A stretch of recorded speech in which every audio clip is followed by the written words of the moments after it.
All right, welcome everybody. Really excited for this month's general membership meeting.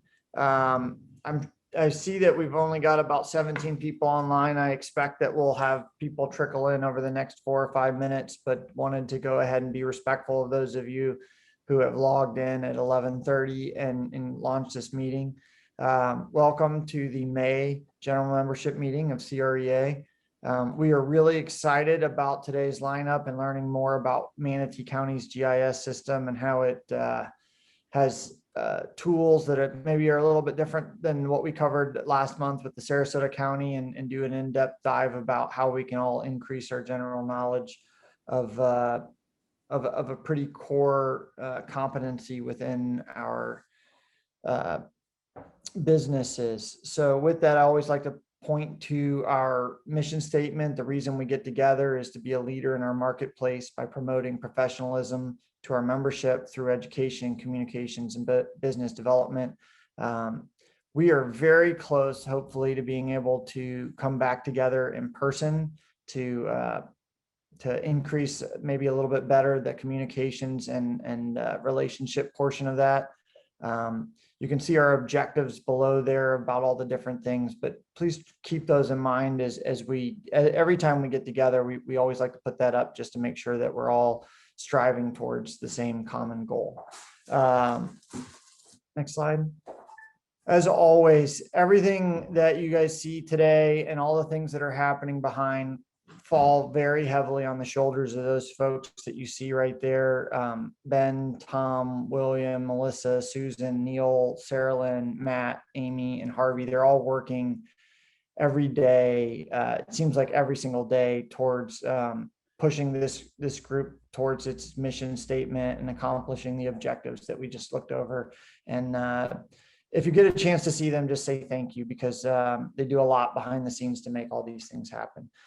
Also couldn't do what we do without our sponsors. We've got Berlin Patton Ebling, Sable Palm, and Center State as our gold sponsors. Atlas Insurance, Shoemaker Loop and Kendrick, and Synovus Bank as silver sponsors. And our bronze sponsors, Lakewood Ranch Commercial, Achieva Credit Union, Iberia Bank, First Horizon, and Gulfside Bank. This week, or month as it is, we are sponsored specifically this meeting by Center State. Want to highlight them and turn it over to Will to talk a little bit about Center State Bank. Thank you, Joe. I'm going to share my screen, if that's okay, and just give you guys something better to look at than me while I talk. So on behalf of Center State Bank, I'd like to thank CREA and our viewers today for the opportunity to share. I looked at the participant names. I think I know most of y'all by this point, but for those that don't know me, my name is Will Cromie. I'm a commercial relationship manager here at Center State Bank. We're excited to be a gold sponsor of CREA again this year, and we look forward to that relationship for many years to come. But today I wanted to talk to you about a long anticipated change to Center State Bank. As many of you might already know, Center State and South State Bank entered into a merger of equals last year. Again, this did happen technically last year in June, but the change is about to become much more visible as our signage is changing June of this year, and the new benefits of the transition become available. So what does the new Center State look like? Well, we're now located in 6 southern states, so we're obviously getting a better descriptive name. The bank's now going to be about 40 billion in size with 1 million plus clients and over 300 locations in those 6 states. That is our footprint that you're looking at now. This is going to make us the 2nd largest bank headquartered in Florida. So we're proud to be a leading Florida bank as we grow. And the good news, though, is that our Sarasota and Manatee banking team is still the same local bankers that have been operating in this market for decades. I know I've just come back a couple of years ago, but I moved here in 1985 originally. And this merger is really going to give us a larger pool of resources to leverage better technology for our clients, better pricing, and better banking options. So what are those new enhancements going to be? but the main things that our clients are looking forward to is going to be an enhanced online banking, mobile banking, and debit card features. One of my favorite kind of new technologies that's coming is that our debit and credit cards are going to become tap cards, which is a more secure transaction. No longer are you going to be inserting or swiping your cards. You'll have those options, but if the merchant has the technology, you'll be able to simply tap that card just like an electronic payment. We do have a new treasury management service coming called Treasury Navigator, which is a cutting edge treasury management solution. For those that don't typically know this name, this is where you send wires, access your business accounts, and utilize remote deposit captures. That service or that solution is going to include industry-leading security features, single sign-on convenience. So whether you're sending a wire, accessing your business accounts, or using RDC, among other things, you'll have one login ID and one password, making it easy and comfortable for you. Customizable profiles, so different people in your business can use it differently. And the user access or the user experience is designed for computer, phone, or tablet. So you should have a great customer experience across all platforms.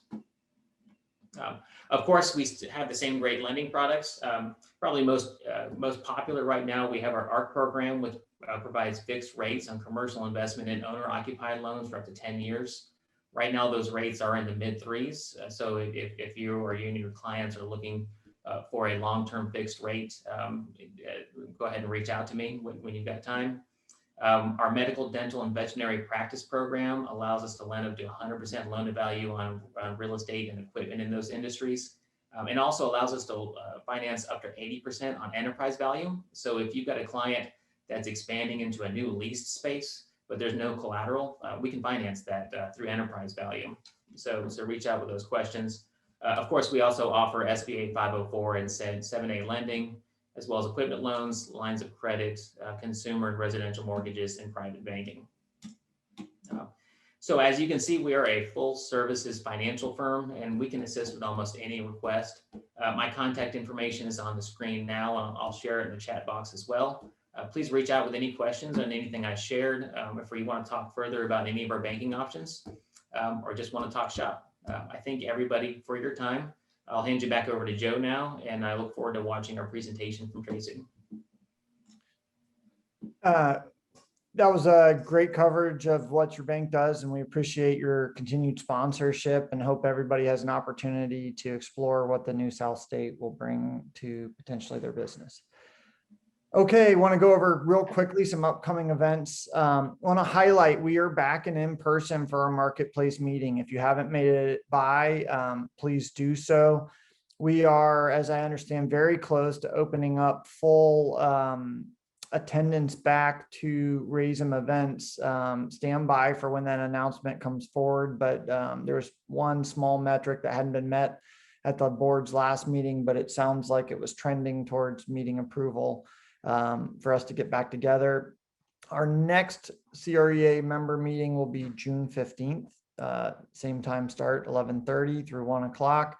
I will let William cover what that'll be going over. Additionally, want to make sure everybody signs up for and has on their calendars this commercial core law class, opportunity to get some continuing education points and go over a commercial specific core law aspects of that. Melissa Harris, I want to say thank you to you for helping set that up and get that going. And then also make sure you go ahead and get on your calendars October 29th. That's going to be the date of our annual golf tournament. And we are excited about getting back together and doing that in person this year. And we will be reaching out if anybody wants to become a sponsor of that and or work on that committee. They're finalizing that stuff up, but there's always room for extra help now. Next slide. That's it. Okay, so without further ado, I'm going to turn this over to William Wilson to introduce today's speaker and topic and get to what you guys really want to talk about. Good, excellent. And Tracy, I don't know if I've got your bio. If you can give me a second. Is Melissa on the call?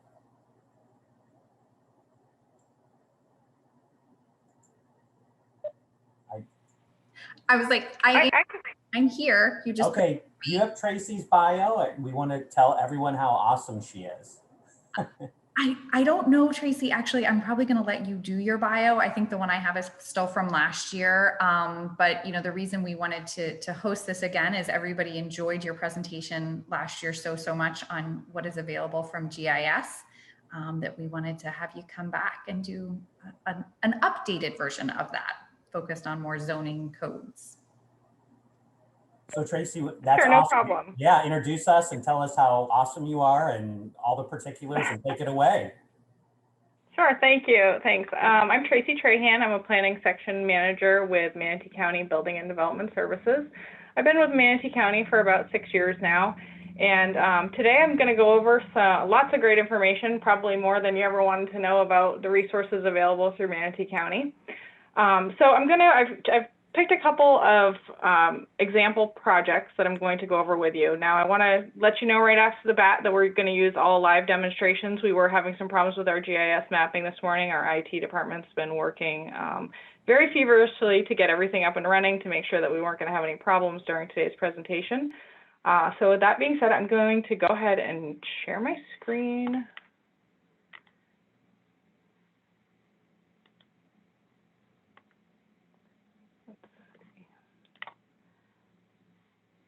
Okay, hopefully you guys can see my screen okay. So today I wanted to go over a couple different types of projects with you guys. You're probably familiar with both types of zoning districts. We have the standard zoning districts, and we also have planned developments. Planned developments have become very popular in the last couple decades, the last decade really. I just want to give a brief overview of what a planned development is in case you're not very familiar with it. Each planned development is like its own little mini zoning district. So you often hear like PDC, which is planned development commercial, PDMU, which is a mixed use, but each one of them has their own set of rules that apply specifically to that planned development. Each one of those planned developments is required to go through a hearing process before the Board of County Commissioners, as well as the Planning Commission. The public gets to weigh in, provide feedback. They can provide written comments. The reason that people go with these is sometimes they're looking for a unified look amongst their project. It gives more opportunity to do some of that type of stuff. It also allows for a superior design. So there's lots of good benefits to planned developments. So with that being said, I'm going to show you guys to start with, we're going to do a little research here.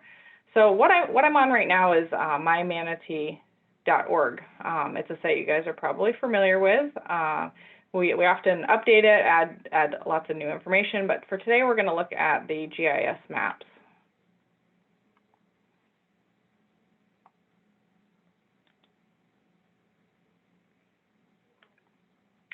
Okay, and then we're going to click right here on the interactive maps. And then as you can see, there's lots of different options for the types of interactive maps that are available to the public. Today we're going to look at the land development layers.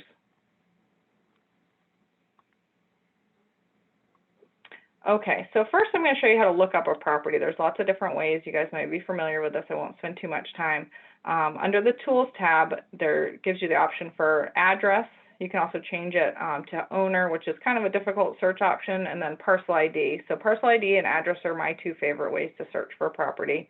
Another option that you do have is you can search by location if you know where something's located. We get this a lot when somebody wants to know about something that's being built in an area, or they've seen one of those yellow signs that talks about a planned development or any type of hearing, rezone. They'll call and ask us what's going on. So we may get a described location. It's on the southwest corner of a certain intersection. So you can use this identify tool to be able to search for a property.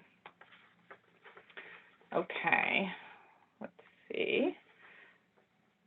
All right, so for our example project today, I'm going to use the parcel ID to look it up.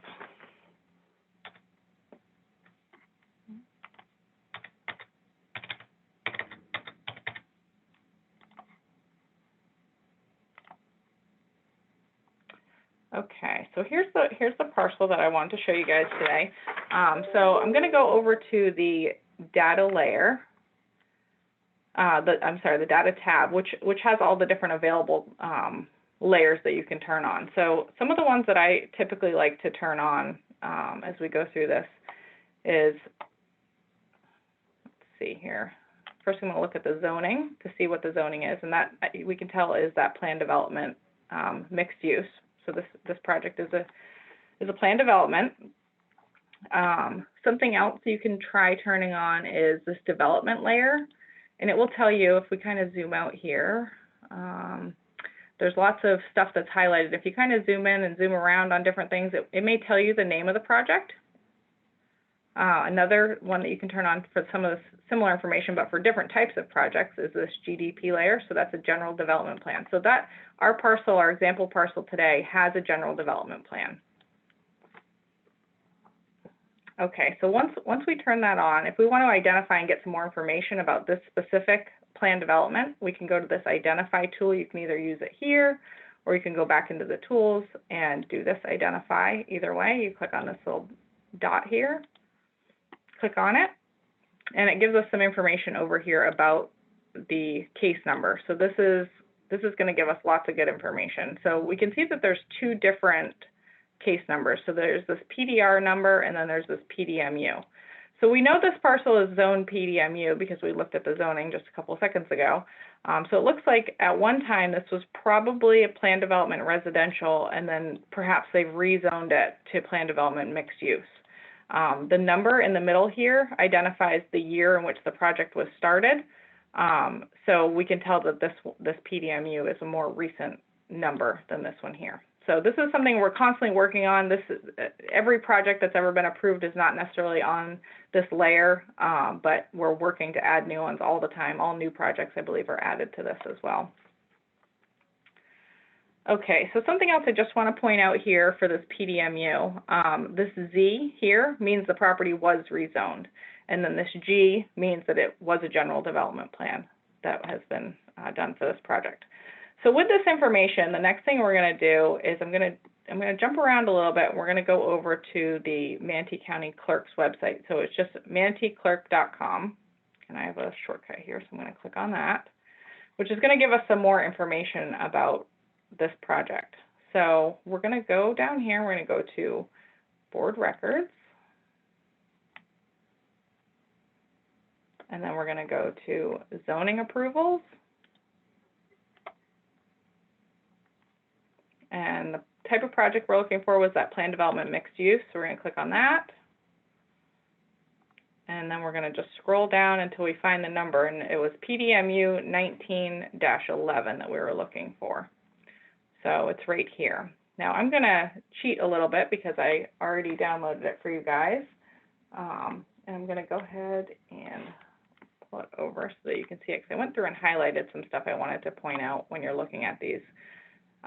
So this is the ordinance. If you clicked on that button, this would download for you. So just to kind of go through a few things that I think are important to look at. When you want to know what's going on with the parcel, you can see right here, like we talked about, it was rezoned. It was rezoned from the PDR to the PDMU, and it's approved for general development plan for mixed use of residential, office, retail, and light industrial. And then there's also a schedule of uses that have been approved with this.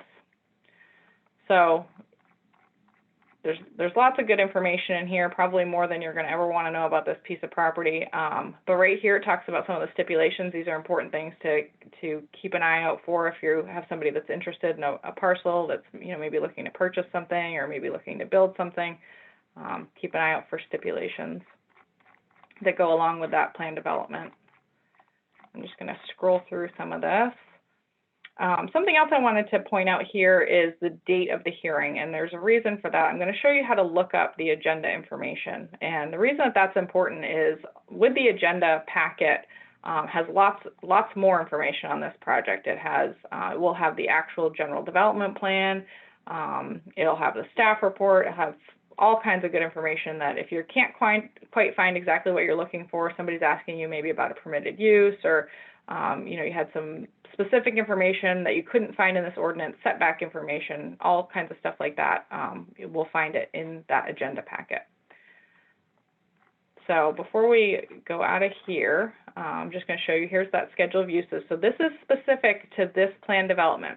If you were to go into our land development code, you're going to find a table that looks just like this with all these same types of headings. And anything that has a P listed with it is something that's permitted within that zoning district. But keep in mind, each plan development has its own specific set of rules. So the developer decided when they submitted this that they did not want agricultural uses as part of their plan development mixed use. And we just go through, you know, slaughterhouses. That's something that it could be allowed in a PDMU district, but not this one that we're specifically looking at. So this is really important to pay attention to when you have somebody looking to purchase a piece of property that's in a plan development, to make sure that those uses are allowed. Okay, so the next thing I wanted to show you guys is how to find that agenda. So if you remember, let's see, we are going to go back. Let's see, I have all these toolbars in the way, sorry. Bear with me for 1 second. So we're going to close this out, and we're going to go back to the clerk site. So we want to start from the beginning again. So I want to show you how to find an agenda in case you guys want to look that up. So we're going to go back to board records. This time we're going to look for an agenda. So the agenda that for the plan development we just looked at was in February of 2020. So first we're going to scroll down here and we're going to find Board of County Commissioners because it's their agenda we're looking for. And then the year was 2020. And then it was in February, so we're going to click on this too. So then we have all these different agenda items. So I've pulled some of these so that I can show you highlighted so that you're not wasting too much time scrolling around. But so if we were to click on this very first one, this is what would open here. I'm going to zoom in. Give me just a second so you guys hopefully, oh, wrong button. There we go. Okay, so this has the information from that agenda. So if we scroll down through the agenda, right here, this is our project that we were just talking about, that PDMU 1911. Now, sometimes I've noticed that when you pull these up, you can click on stuff and it will take you to the documents. Unfortunately, I've tried this one and it was not the case. So we had to go a little bit further with this one. So this is the 7th item on the agenda. So this is, and this again, this is through the clerk's office. It's just a resource that we use. It's not something that Building and Development Services manages, they do. Now I know from clicking through here, I would think it would be the 7th item in the packet, but it's not because that agenda packet was the first one, so I know it's the 8th. So again, I've saved this. Let's see, let me pull it over here for you. I've already opened it, but this is what you would find. And I'm going to zoom in a little bit here. So if we start at the beginning, it looks familiar, and I highlighted the same type of stuff so you guys could see that it's the same at the beginning. So it's that zoning approval, but we're going to jump around a little bit. So again, you'll see the stipulations and all that kind of stuff. So I'm going to jump around to a few pages I want to show you because if you can see, this document has 196 pages, so it's a lot more information than the last one. I think the last one was about 18 pages. So we'll go to page 31 of this packet. So this is where the staff report starts on this project, and I've highlighted a few things that are interesting and important about this specific piece of property. So the request right here, it dives in a little bit more. You get a little bit more information about this project. So it's approved for 720 residential units. 150,000 square feet of office retail development and 9,000 square feet of industrial. So then if we keep going, there's, again, lots and lots of good information. It tells you about some of the intensities, the floor area ratios that are permitted. Setbacks are often important when people are trying to figure out where to place buildings and stuff. The maximum height, so that they can kind of figure that part out. And you can just keep going, and there's lots and lots of good information here. So next, I'm going to jump around a little bit. I'm going to go to page 59, which is where the general development plan, where the actual plan set starts. So right here, this is the cover sheet for the general development plan. Again, you'll find information about like the maximum density for this project. It'll have some setback information. If we just scroll around, you'll see talks again about the square footage that was permitted, the number of units, things like that. And then if we kind of scroll through some of these pages here, I'm going to go down to this page. This is the site plan sheet. Sorry, I can only see part of my little controls here. So this is kind of a good sheet to always keep an eye on when you're looking at selling different properties, that, you know, depending on how they divide this up, and maybe they'll parcel it out. But there's certain areas, so we looked at that as an overall site before, but now you can see with this plan, with this approval, things have started to get, even though it's still one parcel, they've started to break down where things are allowed. So this portion right here that's in this bubble is approved for the industrial, office, and retail. You know, and then over here we have residential, office, and retail. And so it's important to pay attention to these general development plans, because even though this overall parcel is permitted for certain uses, they've kind of been sectioned off as to where different things are permitted, how the access points are going to work, and things like that. Let's see. We're going to skip over now to page 160 of this packet. So in here also includes the applicant's presentation for when they brought this to the Board of County Commissioners for approval. This is what was actually presented to the board and to the public. So it usually has lots of good information. Let me see if I can zoom in a little bit more so you guys can see it. We're not going to spend too much time, but there was some good pictures in here I thought was really nice that oftentimes they'll include with a presentation. We'll get some elevation so you can really see what things are projected to look like.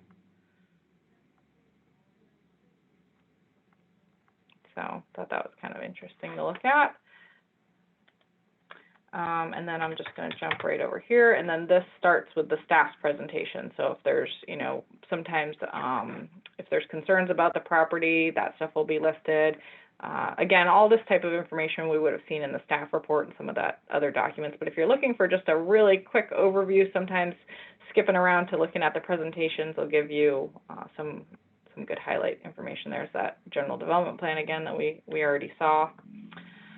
So as you can see, there's more information probably than you'd ever want to know about this piece of property, but that's how you would find it for a plan development. It's not always easy. Sometimes it takes a little bit of digging to find the information, but most of it is available to you at any time, whenever you're looking for it, whenever you're available to look for it. And if you need help, you can always call our office and we'll help point you in the direction of these resources as well. Now, I'm not sure how much time I have. I do have another example for a standard zoning district parcel, if I can keep going. I don't know if somebody on the line can tell me. Yes. Okay, excellent. All right, great. So give me just 1 minute. I'm going to close a couple of things down here so we can jump over to look at some standard zoning districts. So we are going to go back to our GIS map. Okay, so now I'm going to show you another example of a property that I did a little bit of research for, but I'm going to show you how to do it. So again, I'm going to use the parcel number just because I have it, but if you don't, you know what, actually, let's plug in the address and see. I haven't tried it this morning, but let's see how it's working. And if you only know part of an address too, you can search that. Sometimes you get, right here, we got 351 results, so you're probably not going to want to sift through that, but sometimes you don't get that many. This one is US 19. You don't have to fill in every box. Sometimes less is more. If you start putting in too much information, it gets hard to find what you're looking for. So you just want to try to get close. If you have the parcel number, I always say go with that because it's usually a sure find for the project. But then again, parcels do get combined and split all the time, and those parcel numbers change. So sometimes you have to try different ways to locate properties. Okay, so I'm going to just zoom out a little bit so you guys can see where our project, our test project is now. So we are located right here along US 19 in Palmetto. And this is a vacant piece of property. So perhaps maybe this property just went up for sale, you're the listing agent on it, or maybe you have a client that's interested in purchasing it and they have some questions about, you know, what are permitted uses on the site or what can they do with it. So just to get yourself a little bit familiar, this is how I would do it. This is what I would do for research. So I'd go in here, go to the data tab, and a few of the layers that I like to turn on, that parcel layer again, so you can kind of, this This is just a rough boundary of the parcel. So if you start zooming in and you're like, okay, is that on their property or my property? This is just a rough boundary. These are not exact. I've seen these parcel lines go right through the middle of a building before, and we know that's not the case sometimes. So this is not a sure thing. If you want to know where parcel boundaries are, you have to refer to a survey. But this will at least get you a rough idea as to where the boundaries are for the parcel. So once I have that layer turned on, I'm going to go through, I'm just going to check a few different layers of information I want to know about this property. So first is the zoning. This property is located in general commercial, which is a standard zoning district. So I'm going to turn that one off. And now I'm going to look at the comprehensive plan layer, and it's in industrial light. So we're just going to kind of keep clicking. We're going to check some different things, turn them on and off. The overlays, these are important to pay attention to, and I'll show you if we have some time in the land development code what different overlays mean and why those are important. So I'm just going to kind of zoom out here so you can see what it looks like if it was in an overlay. This one is not. So if we we'll just keep zooming out here. So you'll see all these cross-hatched with different colors. So they have additional regulations. So if it was a general commercial property in one of these overlay districts, they would have to follow all the regulations for general commercial in addition to some other regulations. So just important to keep an eye on those overlay districts. Another one is the entranceway. Again, I'm going to zoom out. This property is not located in an entranceway, but you can kind of see there's these bright colors that run along our highway system and some of our areas, and really we look to keep those, we look to upkeep the beautification in those areas. There are some additional landscape requirements, fence colors, like if they're going to do a chain link fence, there's color requirements, and buildings sometimes have to orient certain ways depending on the overlay and stuff like that. So always keep an eye on that. Another couple of fun layers that I showed you with the last project, but I'm going to show you again because our staff has really been working hard to make more information available to everybody. So one of them is this development concurrency project layer. So you can see right here, a couple of these projects already have approvals, and they're in this orangey pink color. This project does not. So if we kind of zoom out, you can start to see there's lots of projects. This isn't a huge area for development right now. It's starting to become that way, but you can see there's lots of project development. So I'm gonna unclick this one, and then I'm gonna click this GDP. So again, this is for general development plans, parcels with general development plans. Here's that other project we looked at earlier right here, but you can see there's lots of them. So if you have an interest in a project like that, you can access more information by doing the identify tool. So for this one doesn't have any approvals, so it appears. Let's see.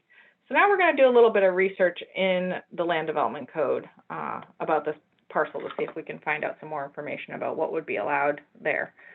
So I'm going to just jump. I'm going to show you guys. I'll send you also, most of you, I think, I'll show it really quick. Most of you guys probably already have this document. If you don't, I'm going to send it to you guys. It provides lots and lots of hyperlinks to most of our resources. It was one I made for last year's presentation, but the information is still valid and good. So if you want to access land development code, comprehensive plan, GIS maps, all that stuff, these are all little hyperlinks you can click on. I'm not going to spend too much time on that, but I just wanted to show it to you. So I'm going to head on over to, I just closed out of our project site. That's okay. So I'm going to go over to the Municode, which is where our land development code is housed, and we're just going to click around a little bit. I'm going to show you some interesting things to look at or consider when evaluating a piece of property. So one of the first things we want to look at is about the zoning district. So again, I told you this, guys, this was a standard zoning district. So the first thing would be the purpose of the zoning district. Might be of interest to you if you're not familiar with the GC, which is general commercial. You can scroll in here and read about information regarding that specific zoning district. Next would be a schedule of uses. This is so you can tell what would be a permitted use in this zoning district and what wouldn't be. So I'm going to This is not quite the table yet, and I'll show you where the table is. Let's see. Okay, so right here, table 4-3 has most of our non-residential standard zoning districts. So we have that general commercial district. And as you can see, as I start to scroll down, you'll see some Ps, which stands for permitted uses, SPs, which are require a special permit. That special permit process has to go before a hearing officer, the application, and the use has to be approved by a hearing officer before it can go through a final site plan process. Those are often more intense uses. And then you'll see some X's, and those are just not permitted in the zoning district at all. So for this one, I wanted to show you guys, bear with me here. We're going to look at vehicle repair. So as you can see, vehicle repair major would require a special permit, and it has this section of the code showing over here, which has additional information. You can hover over it and it gives you that, or we're going to actually go there in a minute so you can look at some of that information. So then depending on what type of vehicle repair they wanted to do on this site, say you had somebody interested in the property, you could do neighborhood serving, which is a permitted use. It was the third column over. You got to kind of pay attention to where your zoning district is, and community serving. But then, like you guys should probably be like, well, what's the difference between those different zoning districts? So in order to figure that out, we would go up here to the definitions, and you would just scroll till you found, we said we're looking at vehicle repair. So we're just going to scroll down to vehicle repair, and as you can see, there's definitions for each one of those. So we have a definition of what neighborhood serving means, we have a definition of community serving, and then major is anything more intense, with a greater intensity than either of those. Okay, so next we're going to jump down to that section. It's highlighted again here, so I think if we click it here, it's going to take us right to it, which is great. We have lots of little hyperlinks in there. So this will tell you this use, the major did require a special permit, and then it's got some more information, some more requirements. So these types of the specific use criteria, which is chapter 5, section 531, certain uses are more intense than other uses and would require some additional requirements. So sometimes it's a greater setback, sometimes it's greater screening in between different types of uses. Sometimes it has minimum parcel size requirements, so it's important to pay attention to the specific use criteria. So we are going to now jump back to chapter 4, and we're going to go to schedule of area, height and bulk and placement regulations. So again, first, it starts off with the village districts. That's what we're looking at. We're looking for general commercial, for example. So I'm just going to scroll through some of this stuff.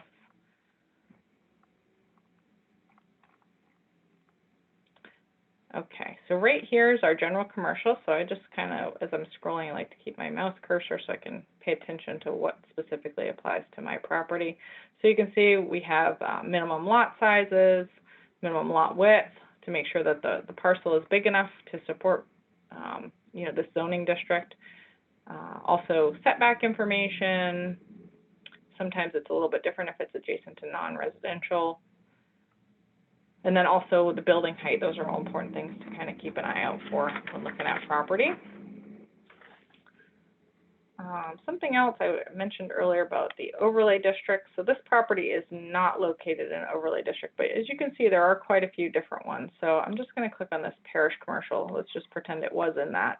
Some of the things that you may find in an overlay district could be, you know, the way a building has to be oriented, or, you know, maybe, you know, limitations based on, you know, what the property is, additional setback requirements, even sometimes the way a parking lot can be oriented, front parking, you know, in no case shall a parking in the front of the building be adjacent to 301. So there's lots of different requirements on the overlay, so it's important to pay attention to those overlay districts. So the next section I wanted to show you guys is chapter 3. Chapter 3 talks a lot about all of our different review processes, which I know sometimes can be a little bit overwhelming, but this table right here kind of helps break stuff down a little bit. So depending on if you figure out, you know, what type of project it is, what type of application, your client needs to go through, which you may or may not be able to. We offer a pre-application conference meeting, which is required on just about every type of application. And that's where your client would submit a conceptual plan, a narrative on what they would want to, possibly do with the site, and staff would work with them to make sure that they, are going to go through the correct process, provide them with a lot of that information that we just went through today. We do all that research and put it, in a nice little packet with all kinds of comments from the other review agencies. So for this project right now, our example, we looked at the general commercial and say we wanted to do that neighborhood serving vehicle repair, and it was a permitted use in the general commercial zoning district, which you can do a lot of research in here, but I'm going to tell you it would require a final site plan. So the next step would be to submit for that pre-application conference. And you can see right here, this says approval type. Final site plan is something that can be approved administratively. If you want to read more information about that, you can click on these little hyperlinks and it takes you to different places in the code. Something else I just wanted to touch on really quick is, I know you guys get a lot of questions about, is this use permitted? It's an existing building, I'm not sure. And it's sometimes a hard thing to answer, and oftentimes they want something in writing. They want to make sure before they buy a piece of property that it's something that's permitted. You probably deal with a lot of people that make offers contingent upon approval from the county. Something else that you can do is you can submit a request for an administrative determination if the use is something questionable. Maybe it's not a use that you can find in our code. It's a new type of use that hasn't really been explored before, something new up and coming, like we dealt with it a few years ago with breweries and medical marijuana dispensaries and some of those types of things that over time we've developed uses in our code, but at one point we didn't have something. So you can submit requests for administrative determination. You can also submit requests for a zoning verification. If somebody wants the information on their property and they want zoning information, they want it in writing, they want to know that the use that's currently there, maybe it's a convenience store and they want to make sure that it really is okay to be a convenience store before they purchase it, and they want something from the county in writing, you can submit a request for a zoning verification, or you can have your client submit that request. We recently updated our fee schedule. It's become a lot more affordable. It's $215 for up to the first 3 hours of research. Most zoning verifications can be done within that 3 hours. And then after that, $72 an hour. So depending on, the complexity of what you're asking. But I want to make sure that you guys are aware that that's available. How are we doing on time? I have a couple more things I can go over. Yeah, you're doing okay. We got about 5 to 10 minutes, then we want to open it up to questions. Can you talk specifically for that pre-app meeting, how many of our folks work with somebody who's doing some kind of export or opening up a business that's going to hire on new jobs and sells things outside the area? Can you talk about how the EDC can help facilitate some of those activities and streamline them within the county? Sure. Actually, I think I saw on the call Ruth Buchanan. She works with our redevelopment of economic opportunity department. I'm here. Okay. Hi, Ruth. So I didn't really prepare to present on this today, but they have a fantastic operation where they assist people if they're in. And Ruth, if you want to jump in and provide some information about it, feel free, or I can tell what I know. Especially like for redevelopment projects, they work very closely with our staff here in Building and Development Services. They kind of oversee the whole operation. They can help make it a more rapid response to the project. We have some programs in place. Yep. No, that's true, Tracy. Thank you. I will keep it brief because you're doing a fantastic job showing our tools, Tracy. So to our commercial realtor friends, the service is much appreciated because it really helps clarify and answer a lot of the pre-development questions that your clients would have or you would have about the parcel that is being considered. And so Tracy and I work for the Board of County Commissioners. We're on the county side. So I'm the county side of economic development and redevelopment in the county. The Bradenton Area Economic Development Corporation is the entity that helps us with what we call the public facing side of business recruitment and attraction. They have a whole, methodology for vetting the project. And I'm sure you're familiar with Max and Lauren and Sharon and her team. They go through a vetting process and information is gathered, the jobs, the capital investment, type of facility, start date, and all of those very basic information. It goes back and forth. They vet them. And then once they're comfortable, it is a true project and matches what the county is looking to do and assist and incentivize, then we get involved in the process. And then somewhere along there, we, as Tracy said, we engage with our building and development services team and other departments in the county, because there are, God knows, the sewer, water connections, right-of-ways, and signage, and all of those questions. So that's just a brief overview, but yes, the EDC is there to assist you as our partners in the vetting of the project. Thank you. Great, thanks, Ruth. That hopefully answers some of your questions about that. The last thing I wanted to show you guys is on our website. It's kind of a nice overview of what's been going on in our county, what's been approved, what we're working on. So it's under Building and Development Services. It's called Development Trends. You could probably just do a search on our website and it would pull it up. So it's these maps right here. So I'm just going to click on one to kind of show you guys. But it takes a little bit to load. And it's some of those layers that I turned on. But if you're looking for like a really big overview of kind of what's been built, maybe you have a client looking for, a specific project or specific type of property, or, here's just a good overview of all the different projects that we've been working on. So I just want to show you guys. And this I think was updated in January. I think they update them at least every 6 months. Maybe quarterly sometimes. I think, right now, January of 2021 was the last time this was updated. But that's about the last thing I had that I wanted to show you guys, but I'd be happy to answer any questions that you have and walk through anything else that you want to see. I know that the resources can be a bit overwhelming and there's a lot of information, so. So with that, we'd ask that anybody that has a question, go ahead and type it into the chat box. And or the question box, and we'll try to get answers to those questions. I had Ben Backer asked if we could get a copy of the master zoning allowances chart that you pulled up in the first presentation. Is that something we could get to Tiffany and potentially hang on our website? I'm sorry, the master zoning allowance chart.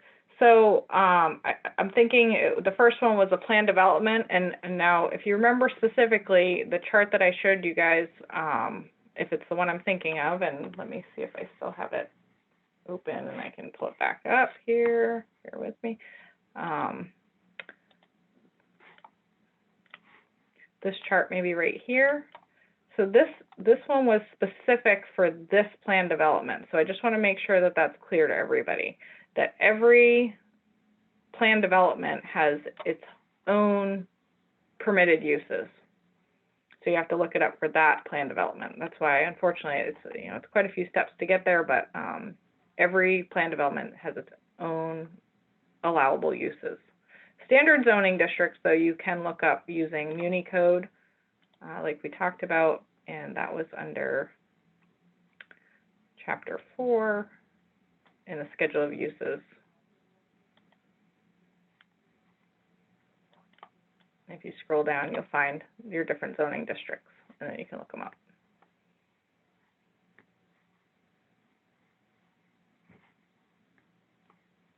Hopefully that answers your question.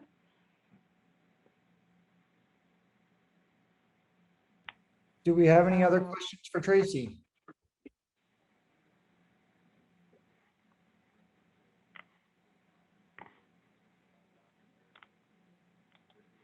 Tracy, you were so comprehensive. You appeared to have answered all of the questions. Tracy, the only thing I regret is that we didn't have a much larger percentage of our membership online to sit through this today. I know that I'm on this a lot, and I learned quite a few things about how to research and find out some information in more direct paths than I had previously been using to get to some of that information. Oh, we got something again from Ben Bacher, who said, thanks, Tracy. Also, what happened to the reviewer on call hotline? Question mark. Yeah, we do still have the reviewer on call hotline right here at the bottom of this document. Hopefully you guys can still see my screen. We do still have available reviewer on call that you can call and ask questions to. I like to show you guys this information. The reason that we, put in the effort to do these presentations is to help you access the resources. You wouldn't believe the number of calls that we take into our reviewer on call team every day. I would say upwards of 100 a day on different zoning questions. So sometimes the waits are long. Sometimes it takes a little while for us to get back to you. And most of the resources and most of the information that you're looking for is available online if you know how to find it. So I encourage you to, try to use these resources, share this document with anybody you'd like to, because like I said, there's lots of good hyperlinks in here, which will help you navigate through some of those tools that I showed you today. Okay, I am not seeing any other questions. Tracy, I just want to say thank you again for your willingness to come on and share with us this information. We appreciate your expertise. We appreciate the general way that your department interacts with the public, and from John all the way to anybody I've talked to within that whole kind of division. You guys are helpful, and we appreciate you very much. All right, great. Thank you so much. Thanks for the opportunity. Absolutely. That concludes our general membership meeting for May for the Commercial Real Estate Alliance. Appreciate everybody who has logged on and sat through this. For those of you who might be the only representative of your brokerage office, highly encourage you to go back and share the information that's been learned here. I believe, Tiffany, can you confirm that we will have this presentation hung on the website for review? Yes, and it'll also be in the update email as well for the link. Awesome. And I know that some of you had last year, but we'll also redistribute that hyperlink PDF that she had that acts as a cheat sheet to get you back to some of the pages that she covered. Is navigating that and finding that is often problematic as well. So that was a great tool that we got last year that I think has been maintained and updated. So thank you. And with that, just say have a good week. Go out and sell something, everybody.